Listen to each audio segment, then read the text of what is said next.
Hello and welcome to episode 241 of the official EstablishTheRun.com podcast. My name is Adam Levitan. I'm one of the co-founders here at ETR, and it is all happening. The NFL regular season is here. DFS is back. Full-blown 3.9 inches. Almost makes you feel happy to be alive. And most importantly, my favorite thing to do, aka this very weekly solo pod, is back. It's a great time to be on planet Earth. Normally, on these solo pods, I will look back at the week in DFS, self-loathe over my mistakes, discuss industry topics, trends, etc. Obviously, there is no DFS slate to needle myself over today. So, on today's show, I'm going to quickly talk about DFS game selection, quickly talk about this whole cash versus GPP debate, quickly talk about player props, and then get into everyone's favorite topic, the listener questions. Before we do all that, now is the time. Our in-season product contains everything we think you need to win at DFS. The industry's best projections, ownership projections, shows, articles, everything you need to win at props and season long as well. For a full content schedule, go to the site and check the article in the drop down called In-Season Content Schedule 2021. It's really incredible how much work goes into everything we do each week from now through the Super Bowl. Hope you'll check it out. We do have weekly and monthly options available now as well on the subscribe page. All right, let's start with game selection here today. And hopefully you've read the seminal novel of our generation, Skin to Fur. In there, I spent 2 full chapters discussing game selection. Also, I just posted an article on the site. It's free. It's titled Levitan's DFS Game Selection 2021, Which Contest to Play. Highly recommend you check that out because really, game selection is both the fastest and easiest way to improve your ROI. There's absolutely no doubt about it. I'd really encourage people to think deeply about the topic. And I won't go through everything here on this podcast as it's deep and it's somewhat complicated. And I've written and talked about it so much before that you can find. But just a few quick points. First point on game selection. Do not feel bad about seeking out weaker opponents at all. No guilt. I am playing for money. I am playing to win. I am out for blood, man. Like when we sign up, when everyone signs up, we all know the rules. We all know the stakes. If we are working harder and smarter than our opponents, why should we have any guilt? So, things like posting your head-to-heads on a Sunday morning close to lock to catch people making lineups while they're on their phone while taking a shit. Yeah, that's an edge we should be taking. Avoiding multi-entry double-ups so that the best players aren't taking up a large portion of the field. Hell yes, that's just playing smart. I do not feel bad whatsoever.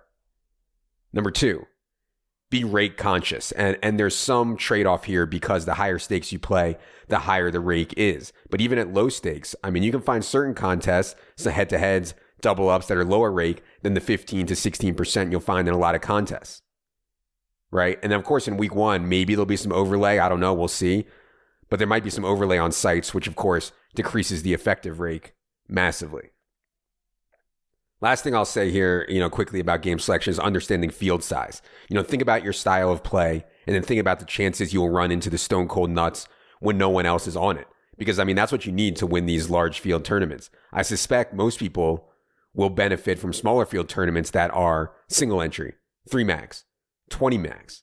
And yeah, we can't win $1 million, but that's a trade-off some people may want to accept in exchange for a significantly raised chance at first place, which is where most of the money is in GPPs anyways.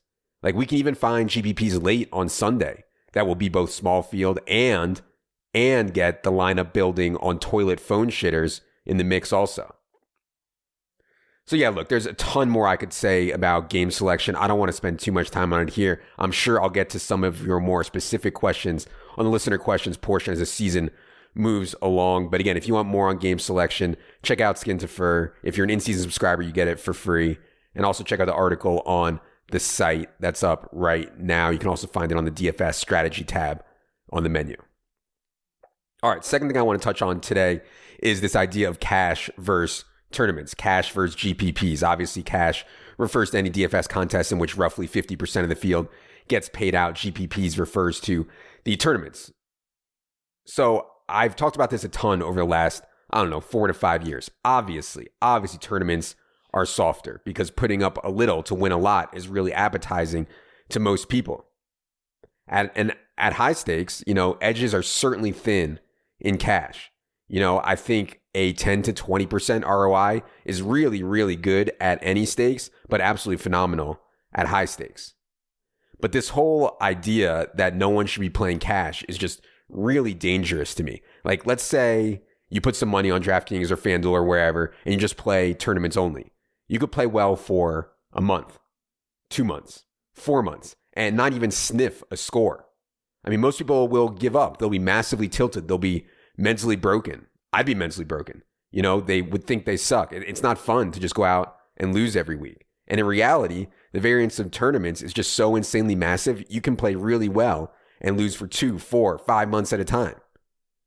Now, if you play low stakes cash, and what I mean by low stakes cash is single entry double ups, $25 and below, head to heads below $5. If you lost for 1 to 2 months straight playing those games and those stakes, I'd say there's a good chance you just suck and you're playing poorly. Like if you post $51 head to heads and you're a consistent loser, then yeah, you should be reconsidering your process. In all likelihood, if you're working hard, if you're good, if you're taking advantage of the content we have on ETR, shout out to us, you're going to have a lot of winning weeks playing low stakes cash. It's just a better setup mentally. So for me, as I noted in the article, I think for most people, something around 30 to 50% cash and the rest GPP is a good breakdown. Now, again, I want to be clear. This is for people who are trying to give themselves a positive expectation each week, survive mentally. But that doesn't mean it's for everybody. If you just want to show up and throw in some tournament teams, you don't mind if you're taking, a negative expectation, you don't mind losing for a long time, that's fine.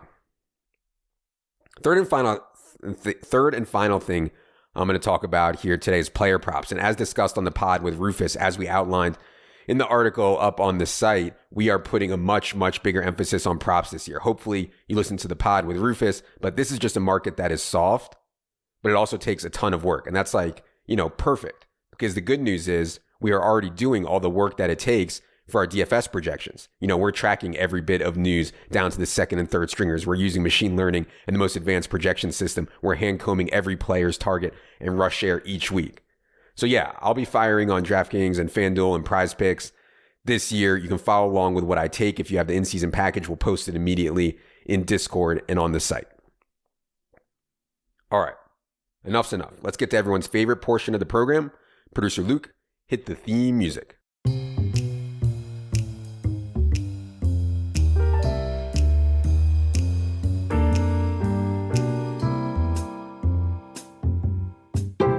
All right, got a ton of good questions. You guys were in mid-season form. Appreciate all of them. Going to do 9 today. Question 1 from Ben's over there. He says, what's your opinion on paper receipts? I've been in grocery stores that charge me 10 cents per plastic bag and then spit out a 4-foot paper receipt. Seems suboptimal. Yeah, suboptimal. Paper receipts are absolutely preposterous.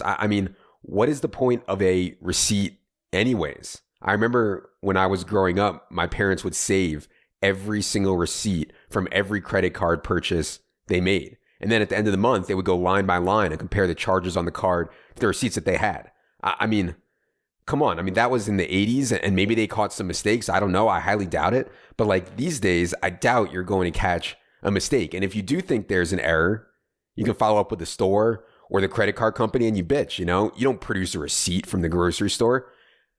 And while we're talking about ridiculous things and what you get at the grocery store, it's enough already with change.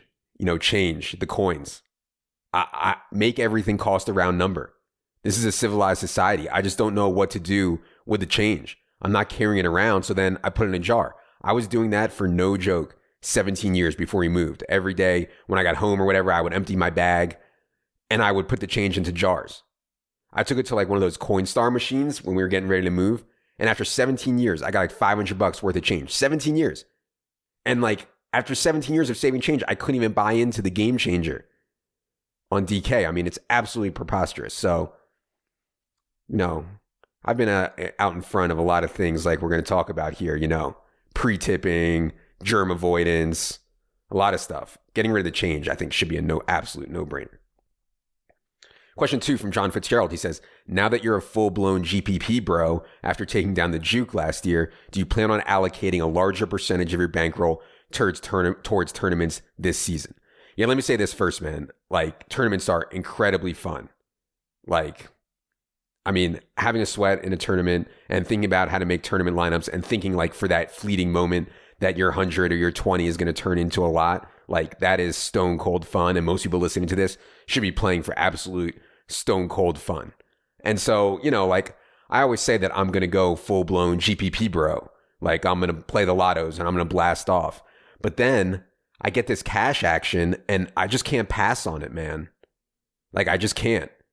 It's just too good. It's like these season-long props. I took 45 season-long props, and like it wasn't my intention to tie up 15K for 6 months, but my God, I couldn't pass on these bets. You know, I just couldn't. So the bottom line is that yes, I plan to play more tournaments, more lineups, etc. But then I get a Kia in the head-to-head streets, and it'll be irresponsible for me to get distracted there. But again, I want to reiterate, the way I play, you know, is not for everyone. It's not how everyone should play. I tried to show how I think game selection should go for most people in the article. It's up on the site. Again, it's free. Check it out. But yeah, you know, I plan to play more tournaments this year. Actually executing on that plan doesn't always come to fruition, but I'll for sure have it, you know, 3 to 7 lineups this year in some smaller field, higher stakes stuff. Question 3 from Andrew Manchia. He says, you've talked a fair amount on players who top the PSM. I'm curious about which players are at the bottom and how it affects their output. Yeah, so the PSM all came about when there was a week last year. I forget what week it was, but I played Brandon Cooks over Chase Claypool 1 week last year, and Cooks stone cold airballed, and Chase Claypool just shoved like 35 points right down my throat. And yeah, you know, we could analyze the spreadsheets and the data and the matchup and the prospect profile or whatever else. But if we zoom out, really, only one thing matters. Claypool has a monster dong, and Cooks, well, I mean, the PSM is skeptical on him. I mean, we're still running the sims, you know, in our labs over in the Pacific, but it's not looking good. You know, it's crazy. In all seriousness, it's crazy. I got so many questions about the PSM. Like, you guys really are perverts. You should all be ashamed. Question 4. It's from Goron. He says, my close friend asked me to officiate his wedding ceremony this weekend. Any words of wisdom? Yeah, really simple formula for success in, you know, whether you're officiating or whether you're giving a best man speech or whatever. You know, step 1, you make fun of him, of the groom. You do not make fun of her, no matter what, under any circumstance. Step 2, you know, you tell some old stories. You're not related to other women, but you tell some old stories, you know, that make him look like an idiot. Step 3, you say something heartfelt, how great a person he is, you know, even if you're lying, you know, how great a person he is, whatever. And, you know, step 4, I think you always keep it short. Like whether it's the ceremony or a speech, you know, unless you're a super talented public speaker, going more than 5 to 8 minutes, I think is a mistake. And by the way, I don't consider this public speaking at all. Like I'm sitting here in my basement with a microphone. I'm a stone cold disaster if I was up in front of a ton of people. Question 5 from AJ Burns. He says, playing on FanDuel versus DraftKings, is there anything you're changing in your process other than weighting TDs more and using double stacks a little less? Yeah, so I spoke to Leone about this a little bit yesterday. We regretted not going over this a little bit more in a couple of the DFS pods that we did. We'll be sure to touch on it on the in-season shows that we have, the Friday night show with myself, Sylvan Wiggins, Saturday show with Dink and Leone. So FanDuel is half PPR, not full PPR like DraftKings, and there are no yardage bonuses. So what happens is it turns very touchdown heavy. So like, let's think about what effect that has on lineups. On DraftKings, the double and triple stacks and full game stacks can get there because it's possible for, say, you know, Jerry Jeudy to have 8 catches and Cortland Sutton to have 9 and Noah Fant to score 2 touchdowns. Like you could get multiple 100-yard bonuses, rack up the PPR. But on FanDuel, there's only so many touchdowns to go around. Like if DJ Moore goes 8, 100, 0, like that's good, but it's not great on FanDuel. We need touchdowns. But 8, 100, 0 on DraftKings, I mean, that's a smash. The bottom line, though, on FanDuel, I mean, the pricing is just softer. I mean, like, there's just massively egregious values every single week that are so blatantly obvious. And you can make a case that the games are softer too, but the setup just includes a lot more variance. We know there's a ton of variance already in the NFL game. But TDs, being so TD heavy introduces a whole new other level of variance. I'm not saying that that's a bad thing necessarily. It's just need to understand the format and think about it. Question 6 from Anthony Joseph. He says, can we get some Bible narrative merch? Man, this is crazy. All the bits that I do on here are coming to life. Like, first, it's really not funny, but I did that whole germaphobe bit for a while, like a couple years I did the germaphobe bit. And people love that. I mean, I would talk about optimal germ avoidance in all situations. And then after I was talking about that for a couple years, we get hit with a motherfucking pandemic. And everyone is like actually legit trying to avoid germs. Like, not a joke, not a bit. It was crazy. And then we have the NFL draft, right? I've done so many jokes about the shower narrative. And I'm watching the draft, and Mel Kiper and Todd McShay are on ESPN literally talking about the shower narrative. Jamar Chase and Joe Burrow went to LSU together, likely showered together at LSU. Jalen Waddle and Tua. Devonta Smith and Jalen Hurts. Joe Brady and Terrace Marshall. I mean, it was crazy. And now the Bible narrative has gone national as well. I've seen articles on ESPN, The Athletic, everywhere. Everybody's talking about the Bible narrative now. First with the Carson Wentz mess in Philadelphia, reportedly favoring guys he went to Bible study with. Then we get the Michael Pittman, Carson Wentz thing. Apparently Pittman is really religious. I don't know. He's like into the Genesis 4.12 or whatever. And then, of course, we have the Russ Wilson stuff. The guy who allegedly didn't have the sex with Ciara until they were married. Apparently, Russell Wilson and Gerald Everett have been deep in the Bible lab as well. And that's been in the national news too. So yeah, man, it's wild out there. I've actually added a New Testament slider to my model. The idea is that it takes Bible study over expectation between two players and boils that down to one number. Just another proprietary model that I'm working with. Question 7 from Spencer Van Urkel. He says, how is your Sunday morning lineup building process changing now that you lose 2 hours in Colorado? Yeah, good question. I mean, back in Philly, I would wake up around 6:30 and be in the office by 7. Then I would do a final run of news, make sure we have everything set. Final run of projections, final run of ownership projections, be sure there are no weather issues, do a last minute live stream with Silva, make sure all my teams and contests are how I want them. It's a lot. The 6 hours would go by really, really fast. I'm not really sure I can afford to lose anything off those 6 hours.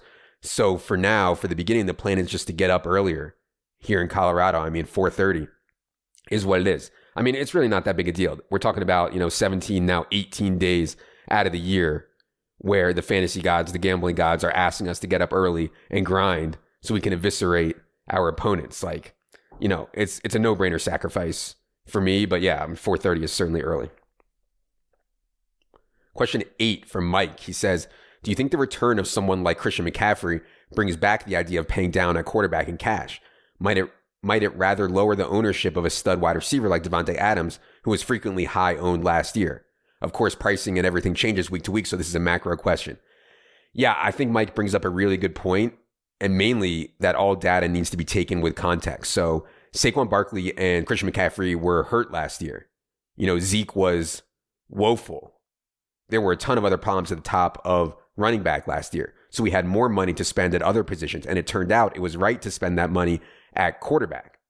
But now, in week 1, we already have Dalvin, CMC, Kamara in very expensive and very nice spots. So yeah, I think we need to be open at least to the idea of going back to our roots and paying down a quarterback while also understanding that the predictability and the ceiling of the rushing/throwing quarterbacks are separating way more.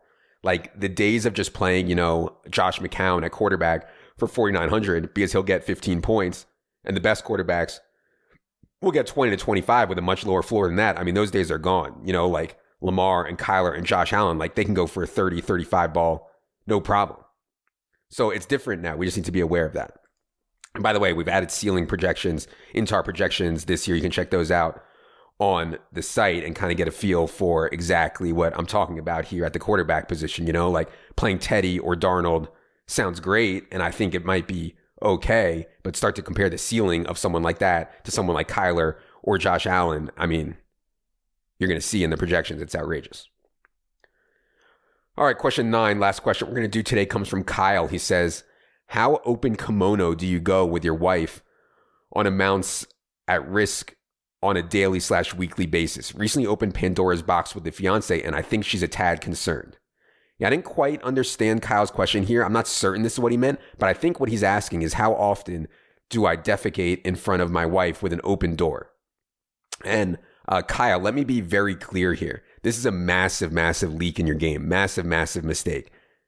And in fact, I think it's actually GTO not to ever defecate or even fart in front of your wife. I mean, think about this.